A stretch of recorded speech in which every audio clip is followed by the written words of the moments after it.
ಒಂದು ಮರಿಗೆ ನಮ್ಗೆ ಒಂದು 3,000 ಸಿಗುತ್ತೆ. ನಮ್ಮ ಖರ್ಚು, ನಾವು ಹಾಕಿರೋ ಇನ್ವೆಸ್ಟ್ಮೆಂಟು ಎಲ್ಲ ಹೋಗಿ ಒಂದು 3,000. ನರೇಂದ್ರ ಅಂತ ಹೇಳ್ಬಿಟ್ಟು, ಓಕೆ. ನಮ್ಮದು ತೊಂಡೋಟಿ, ಹಾಂ. Madhugiri taluk, ID Halli hobli, Tumakuru district. Tumakuru district. Okay.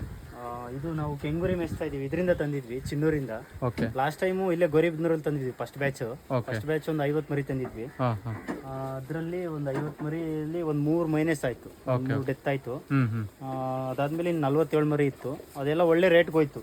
ಇವಾಗ ಸೆಕೆಂಡ್ ಬ್ಯಾಚ್ ನಾವು ಅಲ್ಲಿಗೆ ಹೋಗಿದ್ವಿ, ಡೈರೆಕ್ಟ್ ಗೌರಿಬಿದನೂರ್ಗೆ ಹೋಗ್ಲಿಲ್ಲ, ಡೈರೆಕ್ಟ್ ಚಿನ್ನೂರ್ಗೆ ಹೋದ್ವಿ.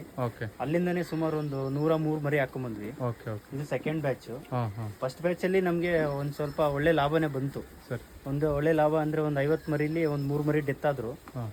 ಇನ್ನೊಂದು 47 ಮರಿ ಒಂದು 17,000 ತನಕ ಹೋಯ್ತು. ಫಸ್ಟ್ ಬ್ಯಾಚ್ ಅಲ್ಲಿ ನಾನು ಒಂದು 5 ತಿಂಗಳು ಮೇಯಿಸಿದ್ದೆ. ಅದಾದ್ಮೇಲೆ ಅಷ್ಟೊಂದು ಮೇಯ್ಸೋದ್ ಬೇಡ ಅಂತ ತಿರ್ಗಿ ಸೆಕೆಂಡ್ ಬ್ಯಾಚ್ ತಂದ್ವಿ. ಸೆಕೆಂಡ್ ಬ್ಯಾಚ್ ಅಲ್ಲಿ 100 ತಂದಿದ್ವಿ. 100 ಅಲ್ಲಿ ಈಗ ಯಾವ್ದು ಏನು ಮೈನಸ್ ಆಗಿಲ್ಲ, ಎಲ್ಲ ಚೆನ್ನಾಗಿದೆ. ಒಟ್ಟಿ ಮೊದಲನೇದು ಅನುಭವ, ಮೊದಲನೇ ಬ್ಯಾಚ್ ಅನುಭವ ಕಮ್ಮಿ ಮಾಡಿದ್ರಿ, ಅನುಭವ ಚೆನ್ನಾಗಿ ತಗೊಂಡಿದ್ದೀರಾ. ಚೆನ್ನಾಗಿ ಬಂತು. ಅದಾದ್ಮೇಲೆ ಸ್ವಲ್ಪ ಧೈರ್ಯ ಬಂತು, ಮೇಯಿಸಿದ್ರೆ ನಮ್ಗೆ ವರ್ಕೌಟ್ ಆಗುತ್ತೆ. ಬಟ್ ಅಷ್ಟೇ ಎಫರ್ಟ್ ಹಾಕ್ಬೇಕು.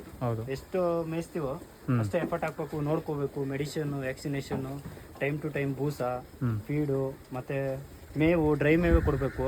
ಹಸಿ ಮೇವು ಯಾವ್ದು ಕೊಡಬಾರ್ದು. ಹಸಿ ಮೇವು ಕೊಟ್ರೆ ಈ ಮೈ ಗಟ್ಟಿ ಬರಲ್ಲ. ಇಟ್ಕೊಂಡ್ರೆ ಇದು ಮೈ ಗಟ್ಟಿ ಬರ್ಬೇಕು.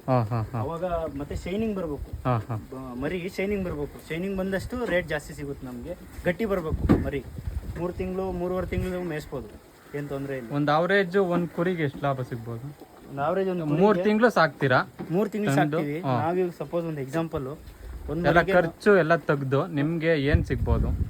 ಒಂದ್ ಮರಿಗೆ ನಮ್ಗೆ ಒಂದು 3,000 ಸಿಗುತ್ತೆ. ನಮ್ಮ ಖರ್ಚು, ನಾವು ಹಾಕಿರೋ ಇನ್ವೆಸ್ಟ್ಮೆಂಟು ಎಲ್ಲ ಹೋಗಿ ಒಂದು 3,000 ಸಿಗುತ್ತೆ 3 ತಿಂಗಳಿಗೆ. 2,500 ಅಂತೂ ಗ್ಯಾರಂಟಿ ಸಿಕ್ಕೇ ಸಿಗುತ್ತೆ. 2,500 100% ಸಿಗುತ್ತೆ. ಬಟ್ ಎಫರ್ಟ್ ಹಾಕ್ಬೇಕು, ಅಷ್ಟೇ ಮೇಯಿಸ್ಬೇಕು, ಅಷ್ಟೇ ಇದು ಮಾಡಬೇಕು. ಅಂದ್ರೆ ಒಳ್ಳೆ ಇದೆ, ಬಟ್ ಅದೇ ನೋಡ್ಕೊಂತಾ ಇರ್ಬೇಕು, ರೆಗ್ಯುಲಾರಿಟಿ ಇರ್ಬೇಕು. ಎಲ್ಲ ಹೈಟೆಕ್ ಆಗಿ ಮಾಡ್ತಾರೆ, ಎಲ್ಲ ಸಿಕ್ಕಾಪಟ್ಟೆ ಖರ್ಚುಗಳು ಮಾಡಿ.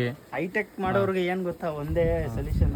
ಫಸ್ಟ್ ಈ ತರ ಮೇಯಿಸ್ಬೇಕು, ಒಂದು 2 ಬ್ಯಾಚ್ 3 ಬ್ಯಾಚ್, ಆಮೇಲೆ ಹೈಟೆಕ್ ಮಾಡ್ಕೊಳ್ಳಿ. ನಿಮ್ಗೆ ಎಕ್ಸ್ಪೀರಿಯನ್ಸ್ ಆಗುತ್ತೆ, ಹೆಂಗ್ ಮಾಡ್ಬೋದು ಏನ್ ಮಾಡ್ಬೋದು ಅಂತ ಒಂದು ಐಡಿಯಾ ಬರುತ್ತೆ.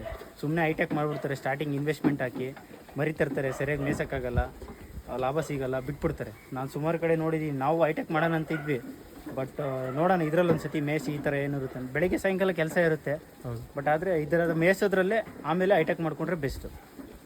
Okay brother.